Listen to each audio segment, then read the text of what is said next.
ಕಾಂಗ್ರೆಸ್ನ ಅಧ್ಯಕ್ಷರು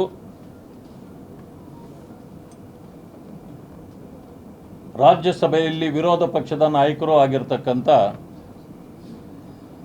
ಮಲ್ಲಿಕಾರ್ಜುನ್ ಖರ್ಗೆ ಅವರು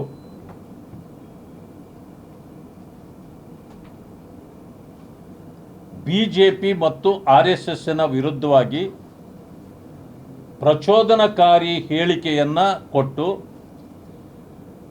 ಇಡೀ ದೇಶದಲ್ಲಿ ಅವರಿಗೆ ಇಡೀ ಶಾಪ ಹಾಕುವ ರೀತಿಯಲ್ಲಿ ಇವತ್ತು ಪರಿಸ್ಥಿತಿ ಆಗಿದೆ. ಮಾನ್ಯ ಮಲ್ಲಿಕಾರ್ಜುನ್ ಖರ್ಗೆ ಅವರು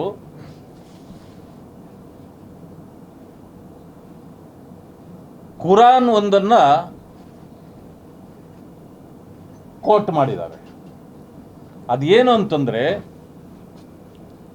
ವಿಷಕಾರಿ ಹಾವೊಂದು ನಿಮ್ಮ ಮುಂದೆ ಬಂದರೆ ನೀವು ನಮಾಜ್ ಮಾಡೋದನ್ನು ಕೂಡ ಬಿಟ್ಟು ಆ ಹಾವನ್ನು ಸಾಯಿಸಬೇಕು ಅಂತ ಹೇಳಿದ್ದಾರೆ.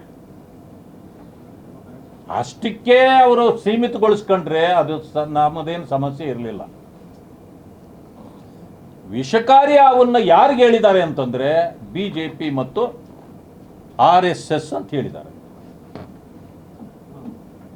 ಹೇಗೆ ಹೇಳಲಿಕ್ಕೆ ಸಾಧ್ಯ? ನೀವು ಎಲ್ಲಿ ಆ ವಿಷವನ್ನು ನೋಡಿದ್ರಿ?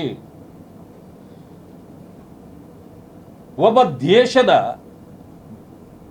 ಪಾರ್ಲಿಮೆಂಟ್ನಲ್ಲಿ ವಿರೋಧ ಪಕ್ಷದ ನಾಯಕರಾಗಿದ್ದು, ಎಐಸಿಸಿ ಅಧ್ಯಕ್ಷರಾಗಿದ್ದು, ನಿಮ್ಮ ನಾಲಿಗೆಗೆ ಒಂದು ಅರ್ಧಬಸ್ತಿನಲ್ಲಿ ಇಟ್ಕೊಳ್ಬೇಕಾಗಿತ್ತು. ಭವಿಷ್ಯ ನನಗನ್ನಿಸ್ತದೆ ಅರುಳೋ ಮರುಳೋ ಅನ್ನೋ ಕಾರಣದಿಂದ ಭವಿಷ್ಯ ಈ ರೀತಿ ಮಾತಾಡ್ತಿದ್ದೀರಾ, ಅಥವಾ ನಿಜವಾಗಿಯೂ ನಿಮಗೇನಾದರೂ ಮಾನಸಿಕ ಆರೋಗ್ಯ ಕೆಟ್ಟಿದೆಯಾ? ಯಾಕೆ ಈ ರೀತಿಯ ಭಾಷೆಗಳನ್ನು ಬಳಸಿದ್ದೀರಿ? ಆರ್ಎಸ್ಎಸ್ ಮತ್ತು ಬಿಜೆಪಿಯವರನ್ನ ಮುಸಲ್ಮಾನ್ ಬಂಧುಗಳು ಕೊಲ್ಲುವಂತೆ ಪ್ರಚೋದನೆ ಮಾಡಿದ್ದೀರಿ. ಅಂದಮೇಲೆ ಇದು ಒಂದು ರೀತಿಯ ದ್ವೇಷ ಭಾಷಣ ಆಗುತ್ತೆ. ಈಗಾಗಲೇ ಕರ್ನಾಟಕದಲ್ಲಿ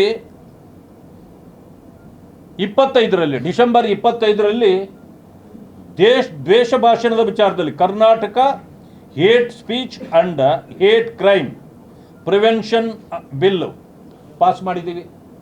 ದೇಶದಲ್ಲೂ ಕೂಡ ಆ ರೀತಿ ಆ ಹೇಟ್ ಸ್ಪೀಚ್ ಮಾಡೋರ ಬಗ್ಗೆ ಕೇಸ್ ಹಾಕ್ಬೋದು.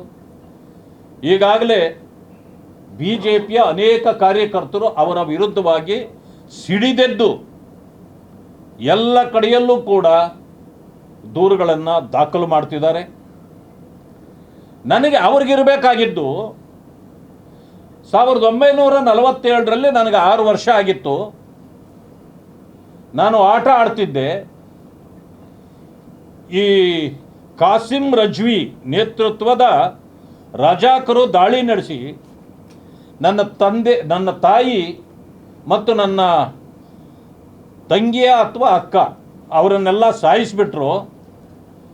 ಅವರನ್ನು ಕೊಂದ ಮೇಲೆ ನನಗೆ 6 ವರ್ಷ ಆಗಿತ್ತು. ನಮ್ಮ ತಂದೆ ಬಂದು ನನ್ನನ್ನು ಆಡ್ತಿದ್ದ ವ್ಯಕ್ತಿನ ಅಲ್ಲಿಂದ ರಕ್ಷಣೆ ಮಾಡಿ ನನ್ನನ್ನು ಹೊರಗಡೆ ತಂದು ಸಾಕಿದ್ರು ಅಂತ.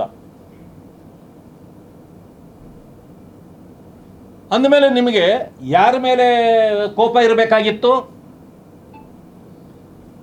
ಈ ಕಾಸಿಂ ರಜ್ವಿ ರಜಾಕರ ಮೇಲೆ ನಿಮಗೆ ಕೋಪ ಇರಬೇಕಾಗಿತ್ತು. ನಿಮ್ಮ ಮನೆತನಕ್ಕೆ ತೊಂದರೆ ಕೊಟ್ಟವರು, ನಿಮ್ಮ ಮನೆತನವನ್ನು ಹಾಳು ಮಾಡಿದವರು ಆ ರಜಾಕರು.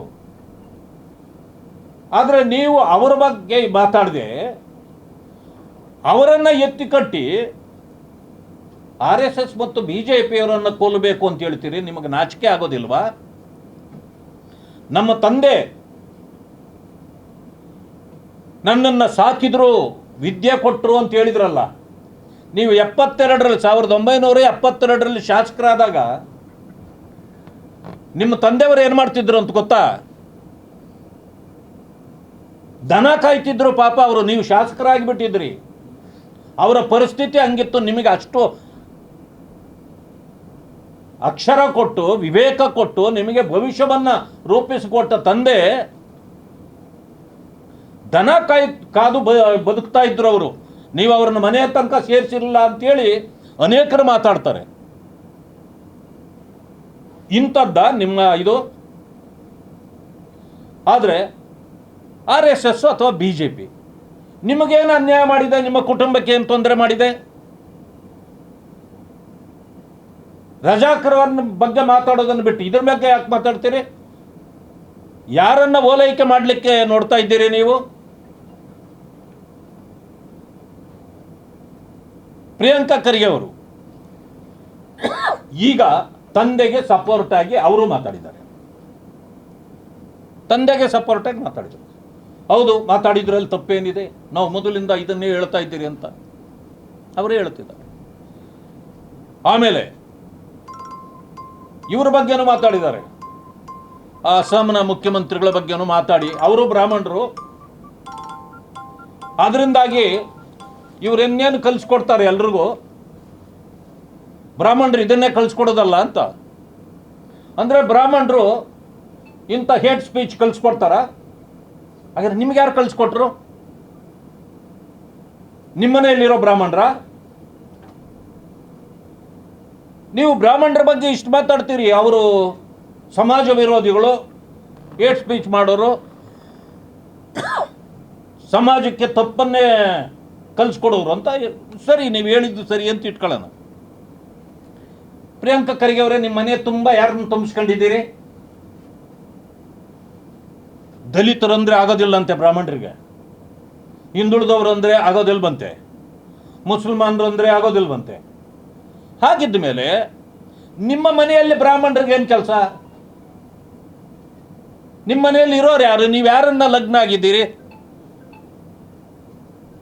ಅಂದರೆ ದಲಿತ ವಿರೋಧಿಗಳನ್ನೇ ದಲಿತರು ವಿರೋಧ ಆಗಿದ್ರೆ ನೀವು ದಲಿತರಲ್ಲ ಅಂತ ಆಯ್ತು ನನಗೀಗ.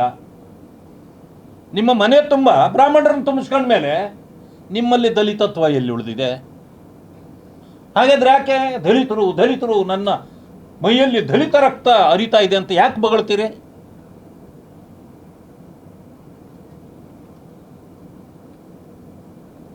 ಅದೊಂದು ಕಡೆ ಆಯಿತು. ನೀವು ತಂದಿದ್ದು ಬ್ರಾಹ್ಮಣರಾದರೆ ನಿಮ್ಮ ಮಕ್ಕಳು ಮತ್ತೆ ಬ್ರಾಹ್ಮಣರಿಗೆ ಕೊಟ್ಟಿದ್ದೀರಿ, ದಲಿತರಿಗೆ ಯಾಕೆ ಕೊಡಲಿಲ್ಲ? ದಲಿತರು ಸರಿ ಇಲ್ವಾ? ನಿಮ್ಮ ಮಕ್ಕಳನ್ನ ದಲಿತರು ಸಾಕುವಷ್ಟು ಶಕ್ತರು ಅಲ್ವಾ? ನಿಮ್ಮ ಮಾತಿಗೆ ಏನಾದರೂ ಬೆಲೆ ಇದೆಯಾ? ಈ ಥರ ಮಾಡಿ ನೀವೊಂದು ಕೆಲಸ ಮಾಡ್ಬೋದಾಗಿತ್ತಲ್ಲ. ಮುಸ್ಲಿಮರ ಬಗ್ಗೆ ಇಷ್ಟೊಂದು ನಿಮಗೆ ವಿಶೇಷವಾದ ಅಷ್ಟೇ ಪ್ರೀತಿ ವಿಶ್ವಾಸ ಇದ್ದರೆ ನೀವು ಮುಸ್ಲಿಮರನ್ನೇ ಮದುವೆ ಮಾಡ್ಕೊಳ್ಬೋದಾಗಿತ್ತಲ್ಲ. ಯಾರು ನಿಮ್ಮನ್ನು ತಡೆದ್ರು? ಅಥವಾ ನಿಮ್ಮ ಮನೆಯ ಹೆಣ್ಮಕ್ಳನ್ನು ಮುಸ್ಲಿಮರಿಗೆ ಕೊಡಬೇಕಾಗಿತ್ತಲ್ಲ, ಕೊಡ್ಬೋದಾಗಿತ್ತಲ್ಲ. ಅದನ್ನ ಯಾರು ತಡೆದ್ರು? ನನಗೆ ಅನ್ಸೋದೇನು ಗೊತ್ತಾ, ಅಪ್ಪ ಅಲ್ಲಿ ಸ್ಟೇಟ್ಮೆಂಟ್ ಕೊಟ್ಟರೆ ಮಗ ಇಲ್ಲಿ ಸಪೋರ್ಟಿಗೆ ನಿಲ್ತಾರೆ. ಅಂದಮೇಲೆ ಇದು ಹೆಂಗೆ ಕಾಣ್ತಾ ಇದೆ ಅಂದರೆ, ಇದು ಕಾಂಗ್ರೆಸ್ ಸ್ಟೇಟ್ಮೆಂಟ್ ಅಂತ ಕಾಣಲ್ಲ. ಇವರಿಬ್ಬರನ್ನ ಎತ್ಕಟ್ಟಿ ಬೇವಿನಕಾಯಿಗೆ ಆಗಲಕಾಯಿ ಸಾಕ್ಷಿ ಇದ್ದಂಗೆ ಇವರಿಬ್ಬರ ಮನಸ್ಥಿತಿಯು ಒಂದೇ ಆಗಿದೆ ಅಂತ ನನ್ನ ಭಾವನೆ. ಆದ್ದರಿಂದ ನನಗೆ ಅನಿಸೋದು, ಇವರ ಸಪೋರ್ಟ್ಗೆ ಕಾಂಗ್ರೆಸ್ನಲ್ಲಿ ಯಾರೂ ಬಂದಿಲ್ಲ ಈ ವಿಚಾರದಲ್ಲಿ. ಇವರು ಒಂದು ರೀತಿಯ ವೈಯಕ್ತಿಕ ಹೇಳಿಕೆ ರೀತಿಯಲ್ಲಿ ಎಲ್ಲರೂ ಕೂಡ ಇವ್ರನ್ನ ನೆಗ್ಲೆಕ್ಟ್ ಮಾಡಿದ್ದಾರೆ. ಅಪ್ಪ ಮಕ್ಕಳು ಯಾವ ರೀತಿ ಇದನ್ನು ನಡೆಸ್ಕೊಂಡು ಹೋಗ್ತಿದ್ದಾರೆ ಅಂತಂದ್ರೆ, ಇವರನ್ನ ಕಾಂಗ್ರೆಸ್ಸು ಬಹುಶಃ ಮೂಲೆ ಗುಂಪು ಮಾಡಿದಂತಲೂ, ಅದರಿಂದ ನಮ್ಮನ್ನು ನಾವು ಹೆಚ್ಚಿಗೆ ತೋರಿಸ್ಕೊಳ್ಬೇಕು ಅನ್ನೋ ಕಾರಣಕ್ಕೆ ಇವರು ಈ ರೀತಿ ಹಾಗೆತನದ ಹೇಳಿಕೆಗಳನ್ನು